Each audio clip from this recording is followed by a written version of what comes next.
तू निंदा करने और दूसरों में बुराई तलाशना छोड़ दे। बुराई का चिंतन करने से दूसरों की बुराई तेरे में घर कर जाएगी और तेरा मानस ज्यादा मैला हो जाएगा। बुराई का चिंतन तुझे बुरा बना देगा। अच्छा सोच और अच्छा बनने का प्रयत्न कर। ये शब्द है एक ऐसी महान आत्मा के जो अब दुनिया में नहीं है, लेकिन आसाराम बापू और राधे माँ जैसे ढोंगी बाबाओं के दौर में प्रेरणा देती है। ये उन हरवंश सिंह निर्मल के शब्द हैं जिन्होंने एक सपना देखा था दुनिया की सबसे बेहतरीन लाइब्रेरी यहाँ पर बनाने का और एक रिसर्च यूनिवर्सिटी शुरू करने का। और उस सपने को पूरा करने के लिए आज भी उनके तमाम शिष्य और सहयोगी लगे हुए हैं। इस समाधि के ठीक सामने एक ऐसी लाइब्रेरी बनाई जा रही है जहां पर दुनिया के तमाम लोग आकर पढ़ सकेंगे, रिसर्च कर सकेंगे। इस लाइब्रेरी में उन तमाम विषयों की वो किताबें हैं जो दुर्लभ हैं, हर कहीं आसानी से नहीं मिलती। इस महान आत्मा को श्रद्धांजलि देने और नमन करने के लिए आइए हम चलते हैं उसी लाइब्रेरी के अंदर जो ज्ञान का दीप बनकर पूरी दुनिया में रोशनी करेगी।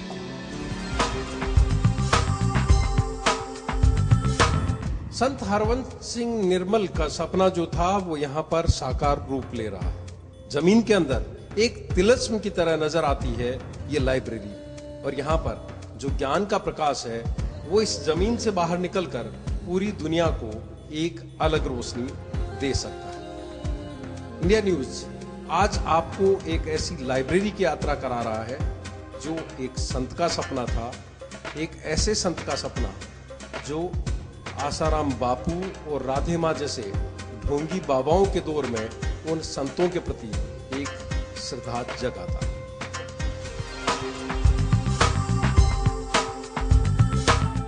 भादरिया बाबूजी के नाम से पूरे इलाके में पहचाने जाने वाले संत हरवंश सिंह निर्मल ने एक ऐसी लाइब्रेरी का सपना देखा था जहां पर तमाम वो रहस्य लोग समझ सकें जो किताबों में छिपे हुए। उनकी लाइब्रेरी की शुरुआत उन्होंने इस भृगु संहिता कुंडली रहस्यम के साथ शुरू की। यहाँ पर रावण संहिता भी है, ऋग्वेद संहिता भी है, अथर्ववेद संहिता भी है। इसके अलावा यजुर्वेद, अथर्ववेद, तमाम वेदों की किताबें हैं, संस्कृत का साहित्य है जो हमें उस पुरातन काल से जोड़ता है जिसने मानव को सोचने की शक्ति दी, मानव को विचार करने का एक माध्यम दिया। यहाँ पर वो तमाम दुर्लभ संस्कृत की पुस्तकें हैं जो हर कहीं आसानी से नहीं मिलती। दुनिया की चौथी और एशिया की सबसे बड़ी लाइब्रेरी बताई जा रही इस लाइब्रेरी में वो तमाम विषय हैं, वो तमाम किताबें हैं जो हर किसी के ज्ञान का चक्षु खोल सकती है। इसे बनाया भी बहुत खूबसूरत अंदाज में गया है ताकि लोग यहाँ पर आकर अच्छी तरह अध्ययन कर सकें, रिसर्च कर सकें। ये आप देखेंगे कि यहाँ पर ये कानून की किताबें हैं। संत हरवंश सिंह निर्मल का मानना था कि लोगों को कानून की समझ होना जरूरी है। वो वेद को समझे, विज्ञान को समझे, लेकिन देश के कानून को समझे और कानून के मुताबिक काम करें। इसलिए इन्होंने इस पूरे ब्लॉक में यहाँ पर कानून की किताबें रखी। यहाँ पर आपको शुरू से लेकर अब तक की AIR मिलेंगी, सिविल प्रोसीजर की किताबें मिलेंगी और कानून की तमाम किताबें मिलेंगी। यहाँ पर वो तमाम फैसले भी आपको मिलेंगे जो सुप्रीम कोर्ट या हाई कोर्ट के फैसले थे और जो किताबों में दर्ज है। यहाँ पर क्रिमिनल लॉ रिपोर्टर की सभी किताबें हैं, सभी वॉल्यूम यहाँ पर मौजूद है ताकि किसी वकील को अगर समझना हो, किसी को कानून समझना हो तो उसे इधर उधर भटकना नहीं पड़े। भादरिया बाबूजी के नाम से मशहूर इस संत ने 1983 में इस सपने की शुरुआत की थी। ऊपर उन्होंने एक रिसर्च विश्वविद्यालय बनाने का सपना सोचा और यहाँ नीचे उन्होंने एक लाइब्रेरी की कल्पना की ताकि देश दुनिया के लोग आकर भादरिया में, जो कि पोखरण परमाणु क्षेत्र से, परमाणु केंद्र जो था जहां पर परमाणु का परीक्षण किया गया था, उससे थोड़ी दूरी पर स्थित है, वहां पर आकर कानून को समझ सकें, विज्ञान को समझ सकें, धर्म को समझ सकें, अध्यात्म को समझ सकें, वेद को समझ सकते हैं, पुराण को समझ सकें। 3 दशक से लगातार यहाँ पर किताबों का संयोजन, किताबों का कलेक्शन और उन्हें यहाँ लाकर रखने का काम चल रहा है।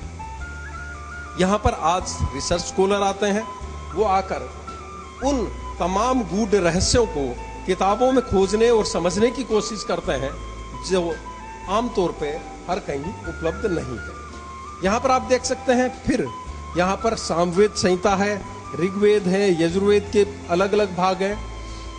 यहाँ पर रामदेव संहिता भी है, सामवेद संहिता भी है, सामवेद संहिता है, यजुर्वेद संहिता है, अथर्ववेद संहिता है, शुक्ल यजुर्वेद की किताबें भी यहाँ पर मौजूद है और अलग अलग भाषाओं में जो वेदों पर काम हुआ है वो भी यहाँ पर मौजूद है।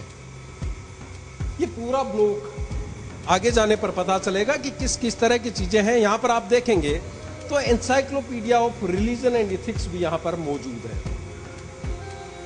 McGraw Hill encyclopedia of science and technology की भी किताबें यहाँ पर आपको मिल जाएंगी। विश्व विज्ञान संहिता का भी एक पूरा का पूरा यहाँ पर ब्लॉक है जिसमें ये पड़े हुए हैं। टेम्पल्स ऑफ इंडिया की किताबें यहाँ पर मौजूद है। वर्ल्ड ज्योग्राफिकल एनसाइक्लोपीडिया यहाँ पर मौजूद है। यानी उन सब चीज़ों को आप समझ सकते हैं यहाँ पर आकर, जिन्हें समझना बहुत आसान नहीं है। उर्दू में भी आपको यहाँ पर कुरान की आयतें मिल जाएंगी। एनसाइक्लोपीडिया ऑफ इंडियन लिटरेचर यहाँ पर मिलेगा। यहाँ पर विश्व दृष्टि जो थी डॉक्टर संपूर्णानंद स्मृति ग्रंथ है वो यहाँ पर मौजूद है। ये आप यहाँ से आप देख सकते हैं कि किस तरह से उर्दू की किताबों का भी यहाँ पर संयोजन किया गया है। और प्रबंधन के बिना कोई भी चीज़ संभव नहीं है, इसलिए मैनेजमेंट की किताबें भी यहाँ पर भरपूर रखी गई हैं। आगे आते हैं तो आगे भी इसी तरह की किताबें यहाँ पर मिलती है। ये साहित्य का संगम है, यहाँ पर पूरा का पूरा साहित्य उन्होंने यहाँ पर रखा है। ये बेस्ट पोइम्स हैं। बेस्ट पोइम्स के अलावा साहित्य दर्पण की किताबें हैं, काव्यादर्श यहाँ पर है, काव्य प्रकाश यहाँ पर है। क्लासिकल संस्कृत पोइम्स की जो किताब है, जो दुर्लभ किताब मानी जाती है, पाडा index of classical Sanskrit poems, वो यहाँ पर मौजूद है। यानी ये वो जो किताबें हैं जिन्हें आप आसानी से कहीं हासिल नहीं कर सकते, वो यहाँ पर मौजूद है। अमरकोश यहाँ पर मौजूद है। ये वात्स्पत्यम की अलग अलग किताबें यहाँ पर मौजूद है। पूरी की पूरी सीरीज उन्होंने यहाँ पर सजा कर रखी है। ये पूरी की पूरी जो रो है, ऐसा लगता है उन्होंने संस्कृत को समर्पित की है। संस्कृत का ज्ञान जो है वो पूरी की पूरी इस लाइन में मौजूद है। इधर अगर हम जाते हैं तो ये पूरा का पूरा साहित्य मौजूद यहाँ पर है। गीता दर्शन मौजूद है, ओशो का साहित्य यहाँ पर मौजूद है, भागवत गीता यहाँ पर मौजूद है, अष्टावक्र महागीता यहाँ पर मौजूद है, श्रीमद् भगवद गीता यहाँ पर मौजूद है, साधक संजीवन यहाँ पर है, गीता दर्पण यहाँ पर है।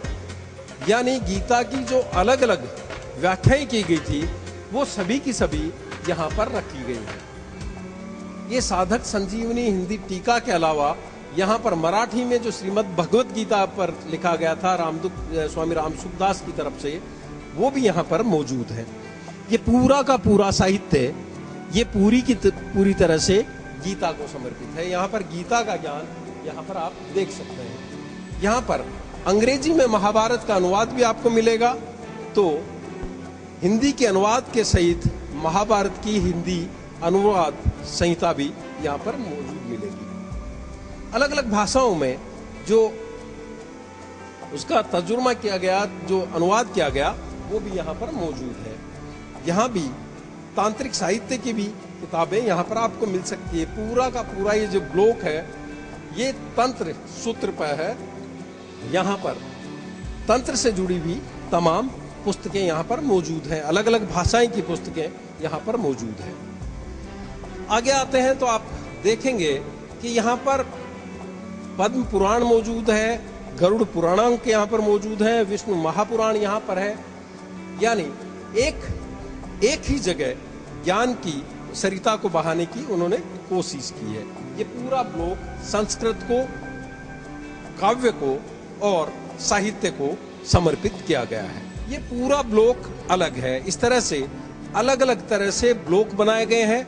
ये जमीन के अंदर ब्लॉक हैं सभी के सभी, और यहाँ पर अलग अलग पुस्तकें यहाँ पर रखी गई हैं। ये पूरा ब्लॉक जो है आप देखेंगे तो पूरा का पूरा इतिहास से जुड़ा हुआ है। इतिहास से जुड़ी हुई तमाम पुस्तकें यहाँ पर मौजूद हैं। यहाँ पर एनसाइक्लोपीडिया मौजूद है, वैदिक कोश मौजूद हैं। ये आप देख सकते हैं टेक्स्ट सीरीज अलग अलग हैं, डिक्शनरीज हैं, पाली भाषा की डिक्शनरीज यहाँ पर है। इंग्लिश की डिक्शनरीज तो भरपूर मात्रा में है ही। इसके अलावा दुर्लभ साहित्य यहाँ पर मौजूद है। इसी के अलावा ये राजस्थान जिसका जिक्र जब भी कभी होता है तो एनल्स एंड एंटिक्विटीज जो किताब थी कर्नल टोड की, उसका जिक्र हुए बिना उसका जिक्र कभी भी नहीं होता। राजस्थान का पूरा ये यहाँ पर वो है। हिस्ट्री ऑफ केरला यहाँ पर है, मदुरई की के ऊपर हिस्ट्री है, नेपाल पर हिस्ट्री है। ये पूरी की पूरी ऐतिहासिक किताबें हैं जो लगातार वहां तक उस छोर तक आप देखेंगे तो वहां पर आपको नजर आएंगी। एक ऐसे संत की परिकल्पना ये है जिसे हम आपको दिखा रहे हैं, जो दुनिया में बेशक नहीं है लेकिन आज भी ज्ञान का पुंज जो है वो जला रहा है। उनकी समाधि के ठीक सामने इस लाइब्रेरी को बनाया गया, मानो वो इस पर निगाह रख रहे हो। ये आप देख सकते हैं किस तरह से पूरी की पूरी लाइन है, पूरी कतार है, दोनों तरफ किताबों की एक लंबी श्रृंखला आप यहाँ पर देख सकते हैं। ये पूरा अगर आप देखेंगे ये जो साहित्य है ये अपना आप में बहुत ही दुर्लभ साहित्य है। ये उस दौर का साहित्य है जब किताबों पर नहीं लिखा जाता था, पन्नों में नहीं लिखा जाता था। उस वक्त का इतिहास है, उसे भी उन्होंने संजोने की कोशिश की है। ये आप देख सकते हैं कलम का सफर किस तरह से शुरू हुआ, मानव कल्याण का राजमार्ग कैसे शुरू हुआ, उसको लेकर के भी ये किताबें हैं। फूल सिंह जी, आप यहाँ पर कितने साल से काम कर रहे हैं? आपको उनका सानिध्य मिला था? जी सर, मैं यहाँ से पिछले 15-20 साल से यहाँ पे काम कर रहा हूँ और कई साल तक मतलब उनकी सेवा में रहा हूँ मैं, और अभी इस लाइब्रेरी का काम देखता हूँ। ये जो है ये अपना आप में दुर्लभ दस्तावेज है, दुर्लभ सामग्री है। ये क्या किससे जुड़ी हुई है? इनको आप प्राणी मेडिसिन आयुर्वेदिक किताबें कह सकते हैं। जिस टाइम कागज़ का आविष्कार नहीं हुआ था उस टाइम ये किताबें मतलब इस तरह से लिखी जाती थी, और ये केले के पत्ते पे लिखी गई है और आयुर्वेदिक मेडिसिन है, और ये ऐसी लिपि है जिसको अभी तक इसको कोई मतलब समझ नहीं पाया। यहाँ पर आप आएंगे तो आपको पता चलेगा कि संत किस तरह के होते हैं और संतों की समाज को लेकर किस तरह की परिकल्पना होती है। अगर आप आस्था खो चुके हैं आसाराम बापू या उनके जैसे ढोंगी बाबाओं की वजह से, तो निराश होने की जरूरत नहीं है। यहाँ पर ज्ञान का पुंज है। आप उन संतों के प्रति अपना सम्मान पैदा कर सकते हैं, सम्मान जगा सकते हैं, जो एक बेहतर समाज की परिकल्पना करते रहे। यहाँ पर उन्होंने यही कोशिश की थी और उनके जो सहयोगी हैं वो आज भी उसी कोशिश को लगातार बढ़ा रहे हैं। कैमरा पर्सन जितेश शर्मा के साथ श्रीपाल सक्तावत, इंडिया न्यूज, भादरिया।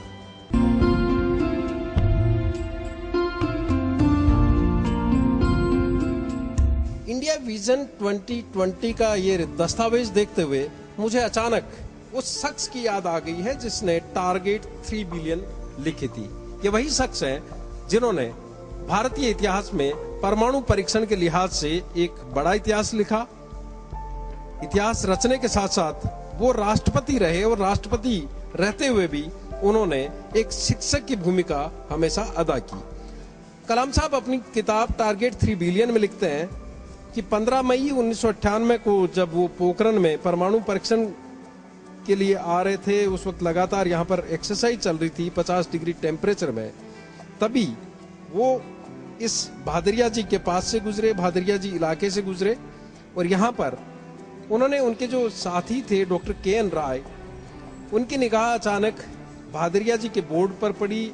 उन्होंने बताया कि ये वो जगह है जहाँ पर एक आश्रम है, और डॉक्टर के.एन. राय की सलाह पर कलाम साहब यहाँ पर आए। वो लिखते हैं, on his request we decided to take a small detour and visit the place. Bhadariya ji is a small hamlet and we could locate the ashram easily, but what was difficult was to believe what we saw there.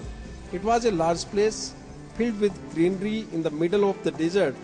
Upon seeing us, the head priest of the ashram, Baba Sri Bhadariya Ji Maharaj, greeted us and took us to see the unique library he had created.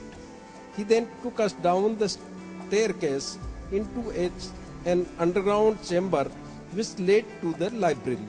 We were pleasantly surprised to find the room remarkable, cool and filled with more than 2 lakh books belonging to different subjects, different languages and different times in history. कलाम साहब ने अपनी इस पुस्तक में जगह जगह बाबा जो भादरिया महाराज थे उनको लेकर जगह जगह जिक्र किया है। और अगर बात करें संत हरवंत सिंह निर्मल जो भादरिया जी महाराज के नाम से जाने जाते हैं, उन्होंने भी मानव कल्याण का राजमार्ग जो पुस्तक लिखी उसे समर्पित भी उन्होंने एपीजे अब्दुल कलाम साहब को किया। उन्होंने लिखा कि सन 2020 तक भारत को विश्व के विकसित देशों की अगली पंक्ति में लाने की घोषणा के स्वागत में भारत के महामहिम राष्ट्रपति डॉक्टर एपीजे अब्दुल कलाम साहब के कर कमलों में सादर समर्पित। दरअसल ये जगह 2 ऐसी संरचनाओं की है, 2 ऐसे प्रयोगों की है। ठीक 9 किलोमीटर दूर यहां से परमाणु परीक्षण हुआ था, वहां भी जमीन के भीतर बैठकर एपीजे अब्दुल कलाम साहब ने एक सृजन किया था भारत को परमाणु शक्ति बनाने का। और जमीन के नीचे 18 फीट नीचे यहां पर संत हरवंत सिंह निर्मल जो कि भादरिया बाबूजी के नाम से, भादरिया महाराज के नाम से पहचाने जाते थे, उन्होंने सृजन किया एक ऐसी लाइब्रेरी का जो सदियों तक ज्ञान का प्रकाश देती रहेगी। 2 ऐसे शख्सों की किताब यहां पर पढ़कर मुझे लगता है कि आपको, मुझे या हम सबको इन पुस्तकों से जरूर रूबरू होना चाहिए जो समाज को नई दिशा दिखा सकते हैं। 2020 आते आते निश्चित रूप से इस लाइब्रेरी का एक बड़ा विस्तार हो जाएगा। एक सपने की पूरी तरह से कह सकते हैं कि उस सपने पर पूरी तरह से अमल हो जाएगा और उम्मीद करनी चाहिए कि जो उस संत ने सपना देखा था यहाँ पर एक यूनिवर्सिटी बनाने का, वो भी पूरा हो जाएगा। 350 फीट के लंबे 4 गलियारों और 365 फीट के 2 गलियारों के बीच ये जो कमरा है ये अपने आप में अलग अहमियत रखता है। हालांकि इस तरह के 18 कमरे हैं, उनमें इस तरह से पुस्तकें सजाई गई है, लेकिन ये वो जगह है जहां पर खुद संत हरवंत सिंह जी निर्मल की पुस्तकें रखी हुई है। उनका जो साहित्य है, उनका जो सृजन है, उसको यहाँ पर खास तौर पर रखा गया है। उन्होंने भारतीय सनातन धर्मशास्त्र के सार पर काम किया। पाठकों की सहानुभूति में कलम का जो सफर है उसको लेकर किताब लिखी। साथ में मानव कल्याण के राजमार्ग को लेकर के भी किताबें लिखी। लोग छोटी छोटी पुस्तकों के जरिए परमेश्वर की कार्य शक्ति और प्रकृति को समझ सकें, उसके लिए भी उन्होंने सबकी भलाई को लेकर लिखा। For the welfare of all लिखा। महापुरुषों की सिखावन और भाईचारा जैसी इस तरह की छोटी छोटी नोटबुक्स लिखी जो यहाँ पर मौजूद है। ये पूरा का पूरा जो कमरा है वो खुद उस महान संत की याद दिलाता है, उनके सृजन की याद दिलाता है, उनके साहित्य से रूबरू कराता है। इसलिए इस तरह के 18 कमरों में से इस एक अलग कमरे की अलग ही खासियत है। लेकिन हर उस कमरे में, हर गलियारे में खुद संत हरवंत सिंह निर्मल का सपना साकार हो रहा है। जमीन से 18 फीट नीचे करीब 15,000 स्क्वायर फीट इलाके में फैले इस ज्ञान सरोवर का प्रबंधन भी अपने आप में एक बड़ी बात है। हालांकि यहाँ पर प्रबंधन से जुड़ी तमाम पुस्तकें यहाँ पर रखी है। श्री हरवंत सिंह निर्मल जो संत थे, उन्होंने यहाँ पर इस प्रबंधन को के बारे में सोचा था। लेकिन प्रबंधन अपने आप में महत्वपूर्ण बात है, इसको पूरे को मैनेज करना और लगातार यहाँ पर इस तरह की पुस्तकों को इकट्ठा करना, दुनिया भर से दुर्लभ पुस्तकों को लाना, ये अपने आप में एक बड़ी बात है।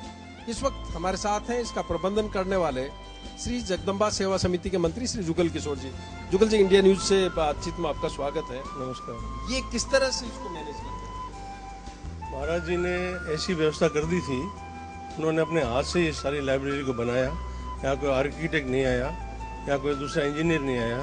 उन्होंने इसकी डिजाइन की, उन्होंने इसको बनाया, उन्होंने सारी पुस्तकें इकट्ठी की और उन्होंने अपने हाथ से जमा के गए। वो क्रम ही आज तक चल रहा है इसमें।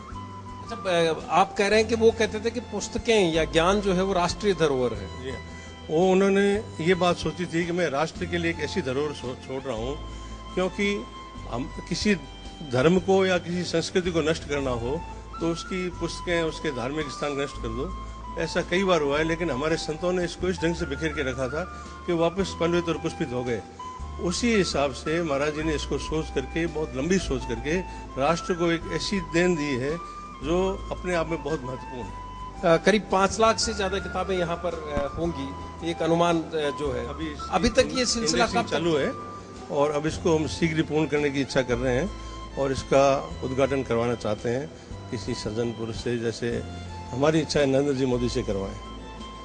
अच्छा, किस तरह से आप इसको सोच रहे हैं, क्योंकि वो एक यूनिवर्सिटी की कल्पना उनकी थी ऊपर।